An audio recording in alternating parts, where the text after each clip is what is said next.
Hello friends, welcome to YouTube channel education Niketan. आज हम आपके साथ बिहार लोक सेवा आयोग द्वारा 63वीं बीपीएससी मुख्य परीक्षा के संबंध में जो आरटीआई के द्वारा जानकारी उपलब्ध कराई गई है उस जानकारी को साझा कर रहा हूँ। यह जानकारी 63वीं बीपीएससी मुख्य परीक्षा के विभिन्न विषयों के अधिकतम और न्यूनतम अंकों को लेकर है। आरटीआई कर्ता के द्वारा बीपीएससी से आग्रह किया गया था कि जीएस पेपर 1, पेपर 2 और Sanskrit, mechanical engineering, history, LSW, geography, Hindi, sociology और मैथमेटिक्स इन ऑप्शनल सब्जेक्ट्स में जो मैक्सिमम अंक मिले हैं और मिनिमम अंक मिले हैं उनकी सूची मांगी गई थी। आयोग ने वो सूची उन्हें प्रदान की है। हम वही सूची आपके साथ साझा कर रहे हैं। उम्मीद करते हैं कि ये सूची आपके लिए मददगार साबित होगी।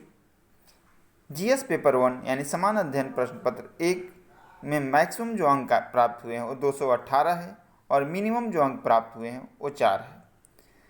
इसके बाद जो जीएस पेपर 2 है उसमें मैक्सिमम अंक 188 और मिनिमम 1 प्राप्त हुए हैं। संस्कृत मैक्सिमम अंक जो प्राप्त हुए हैं, अधिकतम अंक 200 और न्यूनतम अंक 62। Mechanical engineering maximum 204, minimum 22। History 223 और मिनिमम 0। एलएसडब्ल्यू मैक्सिमम 193 और मिनिमम जो अंक प्राप्त हुए हैं वो 2 प्राप्त हुए हैं। ज्योग्राफी 199 और मिनिमम 0। हिंदी साहित्य यानी हिंदी भाषा और जो साहित्य है उसमें मैक्सिमम अंक 199 और मिनिमम 64। सोशियोलॉजी 190 और मिनिमम 43। इसके बाद मैथमेटिक्स 185, मैक्सिमम और मिनिमम 0 रहा है।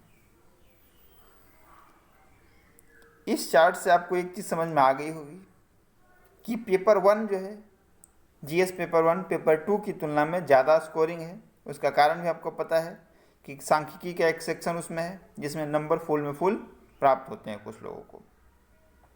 दूसरी बात कि मानवीय जो विषय हैं, मानवीय विषय हैं, इतिहास, एलएसडब्ल्यू, उनमें भी अधिकतम नंबर की जहाँ तक बात की जाए तो जो हमारे साइंस के विषय हैं, मैकेनिकल इंजीनियरिंग सब्जेक्ट हो गए या मैथमेटिक्स हो गए, उसकी तुलना में नंबर मिलते हैं। आप इतिहास को देख सकते हो कि सबसे अधिक अंक अगर किसी विषय में प्रदान किया गया है तो इतिहास में प्रदान किया गया है 223। एलएसडब्ल्यू का भी मैक्सिमम अंक 193 है। ज्योग्राफी में भी आप देख सकते हो कि 199 मार्क्स मिले हैं। हिंदी साहित्य में भी 199 नंबर मैक्सिमम गए हैं। दूसरी बात, आपके मन में 64वीं बीपीएससी को लेकर सवाल होगा तो 64वीं बीपीएससी का रिजल्ट जून महीने के द्वितीय सप्ताह में जारी होने की उम्मीद है। इसमें देरी भी हो सकती है क्योंकि अभी जो लॉकडाउन और बाकी चीज़ें जो प्रभावित हो रही हैं उसके कारण, लेकिन अभी तक जो सूचना है कि जून के द्वितीय सप्ताह में आयोग 64वीं बीपीएससी मुख्य परीक्षा के रिजल्ट जारी करने पर विचार कर रहा है। जो अंदर से सूचना आ रही है उसके अनुसार इतिहास की स्थिति, पेपर इस बार टफ था, उसके बावजूद इतिहास की स्थिति अच्छी है। इतिहास में बच्चों के नंबर अच्छे आ रहे हैं। इसके बाद पॉलिटिकल साइंस जो इसमें नहीं है इस सूची में, पिछली बार 63वीं बीपीएससी में भी अच्छा नहीं रहा है उसका परफॉर्मेंस। मैक्सिमम अंक 175 से नीचे रहे हैं और इस बार भी पोल साइंस की स्थिति अच्छी नहीं बताई जा रही है। जहाँ तक 65वीं बीपीएससी का सवाल है, 65वीं बीपीएससी की मुख्य परीक्षा के फॉर्म की तिथि जो अभी 28 मई तक है फॉर्म भरने की, उसको बढ़ने की उम्मीद है। हो सकता है कि आयोग आज या कल में नोटिफिकेशन जारी कर दे क्योंकि बहुत सारे बच्चों को फॉर्म भरने में, उस बाई पोस्ट सेंड करने में अभी लॉकडाउन के कारण दिक्कत आ रही है। तीसरी बात, 66वीं बीपीएससी की जो प्रीलिम्स वाली नोटिफिकेशन आने वाली थी, अभी उसकी आने की कोई संभावना नहीं है। यानी कि निकट 3-4 महीने में 66वीं बीपीएससी का नोटिफिकेशन आने की उम्मीद कम है। 65वीं बीपीएससी की मुख्य परीक्षा कब होगी उसको लेकर अभी असमंजस की स्थिति बनी हुई है।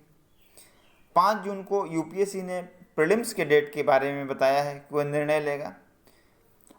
उसी के निर्णय को देखते हुए और बाकी जो परिस्थितियां बनेंगी, उम्मीद की जा रही है कि बीपीएससी के द्वारा मुख्य परीक्षा का आयोजन अगस्त से पहले नहीं हो सकता है, यानी कि अगस्त के आखिरी सप्ताह में या सितंबर में ही बीपीएससी मुख्य परीक्षा का आयोजन कराएगी।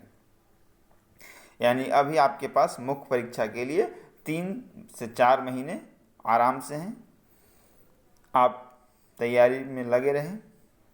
अगर आपको ये वीडियो ये सूचना काम की लगी तो आप इस वीडियो को लाइक करें और हमारे इस चैनल को सब्सक्राइब करें। धन्यवाद।